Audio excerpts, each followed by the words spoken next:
Hey guys, welcome to Bootstrap MD, the podcast for physician and healthcare entrepreneurs. This is for doctors who want to build more wealth and reclaim their autonomy. As mentioned, my name is Dr. Mike Woo-Ming. I am a physician entrepreneur. I've done this for 20 plus years. Been involved in online businesses and offline businesses. And today we're going to be discussing a hot topic, one that I've been talking with my clients in different business masterminds and even in my social media feeds. And that's the rise of the creator economy for doctors. So is it a genuine path of freedom, or is it just another shiny object that might distract us from getting really impact? So stick around, we're going to break it down. So, what is the creator economy and why now? So, unless you've been living under a rock, you've seen doctors are popping up on YouTube, popping up on TikTok, Substack, even launching their own coaching products, their digital programs, and online communities. So, the online or the creator economy refers to people who want to leverage their knowledge, experience, and personalities to produce content, and they monetize it directly through these digital platforms. This could mean ad revenue, sponsorships, affiliate marketing, paid memberships, or even selling their own offers. And it really exploded during COVID. We got to see people more comfortable with Zoom calls, virtual events, and more. And more patients were asking about it.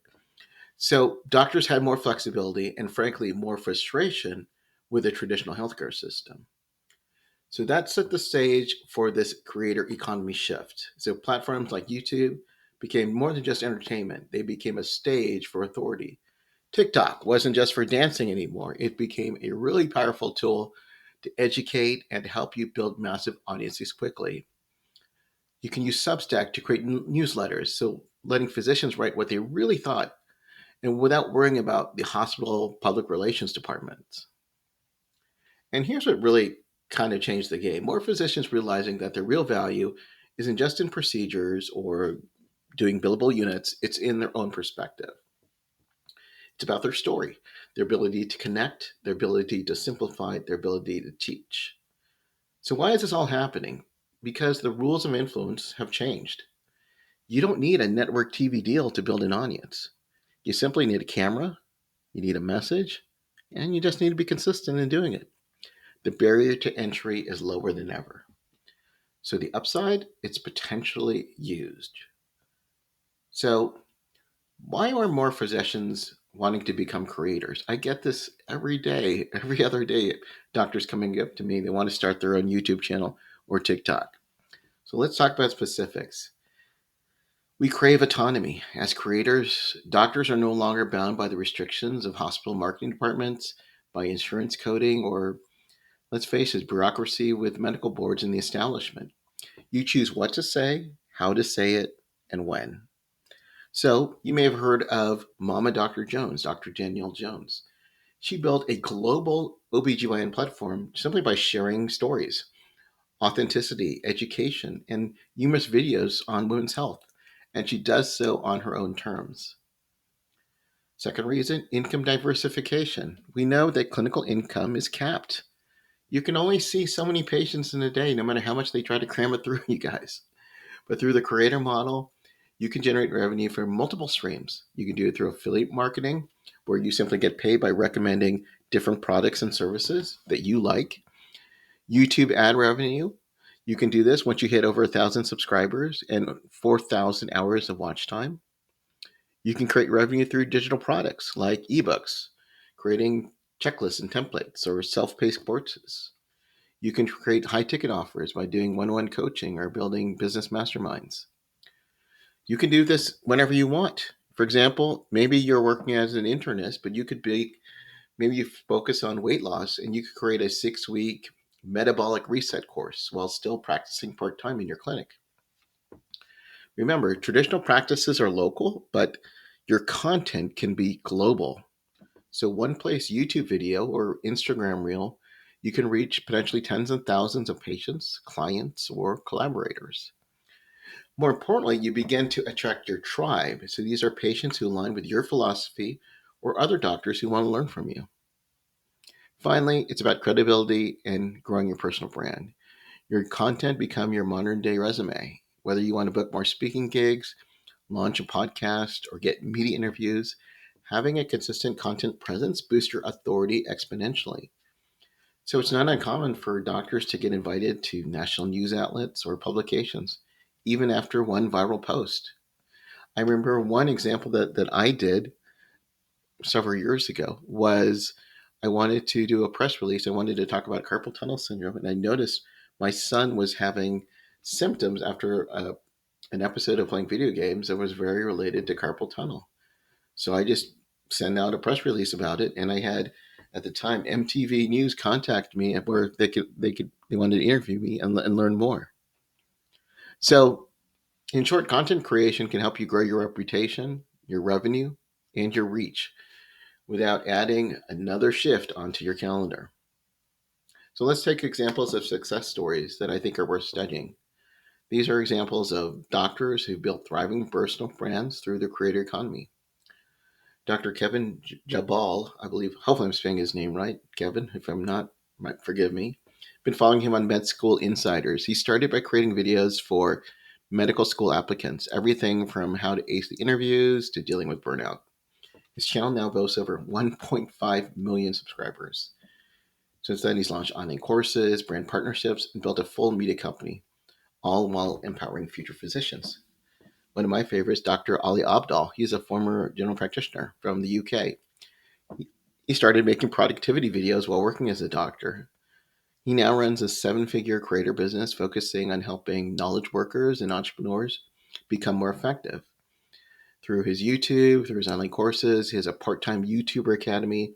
He teaches others how to replicate his path with transparency and authenticity. And I believe he's actually either um, decided not to go into medicine or at least putting it on pause. As I mentioned, Mama Dr. Jones, or Dr. Danielle Jones, is an OBGYN doctor.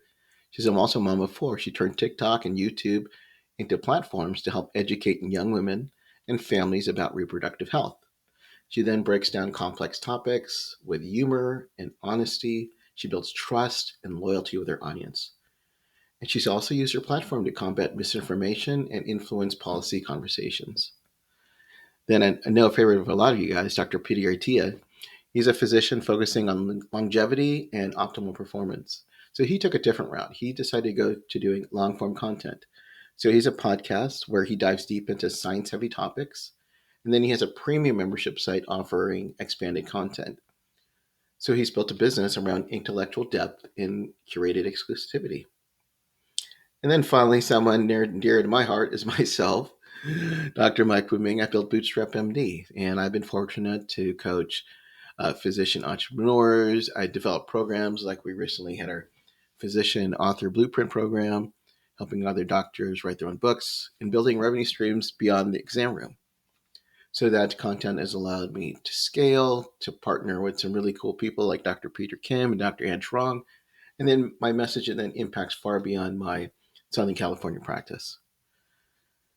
And really, hopefully, what you get with these examples is that there's really no single formula, whether it's doing short form viral videos, doing deep dive podcast interviews, or educational newsletters. It's what matters most is finding your voice, your niche, and at the end, who wins is just showing up consistently. But it's not all glamour. There are some traps. There are some real risks if you're not intentional. You can get burnt out, and I think a lot of times where I see it is where doctors they want to be on everything. They want to be on Instagram. They want to be on TikTok. They want to be on LinkedIn. They want to be on YouTube. This can lead to creative fatigue and exhaustion. Maybe they'll start off being really enthusiastic and then they end up quitting after 30 to 60 days because of the pressure to constantly produce is overwhelming. The solution is just focus on one platform, systematize your workflow, and set realistic goals. I'm getting close to 300 episodes because I just focused on podcasting. I said, this is what my main area that I wanted to do, and I just stuck with it. And 5+ years later, I'm hitting milestones I never could imagine that I would be doing 300 episodes. Then our favorite acronym, HIPAA, and the legal pitfalls. Sharing even one seamlessly harmless patient anecdote without properly de-identifying them could violate HIPAA and result in a complaint, or worse yet, a lawsuit. So you really need to be very careful, very meticulous with patient stories. Blur faces in videos, blur areas, if you're going to do the clinic, make sure you have their approval on there. And you want to avoid sharing any timelines that could identify individuals. You know, it goes without saying, I'm not an attorney, so you need to consult legal if you're unsure about that. Then one more trap is just validation addiction. It's easy to fall into the trap of chasing likes, followers, and views. Last time I checked, you can't put Facebook followers in the bank. They're not going to translate into trust, into authority, or income. Sure, you might go viral for a trendy video, but if that content isn't aligned on your own mission, it could actually dilute your brand. So focus on content that reflects your values and serves your ideal audience, even if it doesn't get traction by going viral. Another thing that I know a lot of doctors struggle with, and you don't think we struggle with it, but we all do, including myself, and that's imposter syndrome. They struggle with belief that you're not expert enough to be on camera or to offer coaching. Remember, your MD or DO already places you in the top 1% of medical experts. You don't, if you want to go under health, you don't need a million followers. You need to serve the right, start with 50, 100 people. That'll turn to 500 to 1,000. Again, it starts simple and just work your way up. Also, it's poor monetization strategy. If you're relying solely on YouTube ad revenue, I told you you can get paid, but it's not a lot of money. Over time it will be, but we're talking you know small dollars, three figure, maybe four figure, and then you can build that up though. That can go into brand deals, doing affiliate marketing. The majority of creator income that I've seen it comes from offers, but doing consulting, when I'm consulting, doing courses, doing group coaching, doing memberships, books, and digital products. Build the business first and then let the content be the magnet. The bottom line is content creation is a powerful tool, but without a clear strategy and boundaries, it can become another source of stress. Avoid it with a business mindset and then protect your time, your energy, and mental health. So I want to leave you with this. Here's how to get started without losing your mind. I want you to start with clarity. I want you to start with intention. First, start with your why. Before you record anything, before you write your own first blog post, before you record your first episode, ask, why am I doing this? What am I trying to do? Am I trying to educate the public? Am I trying to grow my patient database? Am I building a coaching business? Let your why become your compass when things get overwhelming. Number two, choose just one platform to master. Research or to post everywhere. I started with podcasting because I can talk. I may not talk as eloquently as I want, but I knew I could do this. When it came time to writing, I had writer's block. I did a little bit camera shy on videos, but eventually I did get up onto YouTube. But for me, podcasting was my platform. It's in my content style, and it's in my audience the best. Here's some tips. If you want to do long form education, go to YouTube or podcasting.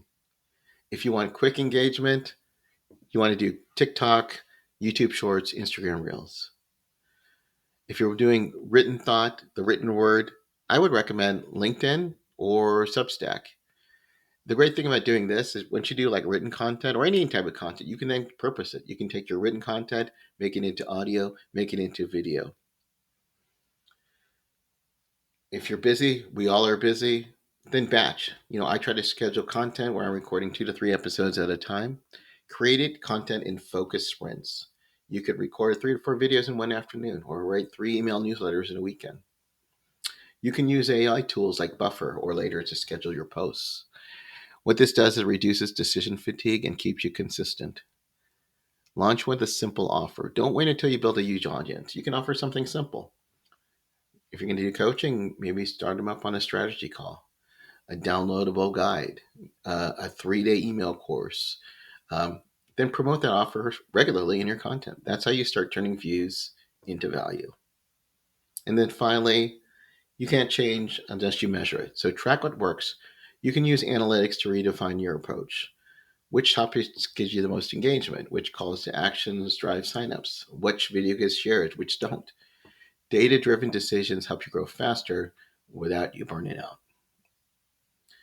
and then get support early. If you're serious about building this into a real income stream, you know, consider having a mentor. Could be myself, I'd be more than honored, or it could be others. Join a creator focused mastermind, hire a VA, a virtual assistant, or video editor. Find an accountability auditor who's doing like minded things. Like, you don't have to do this alone. The most successful physician creators treat the content business as what it exactly is. It's a business.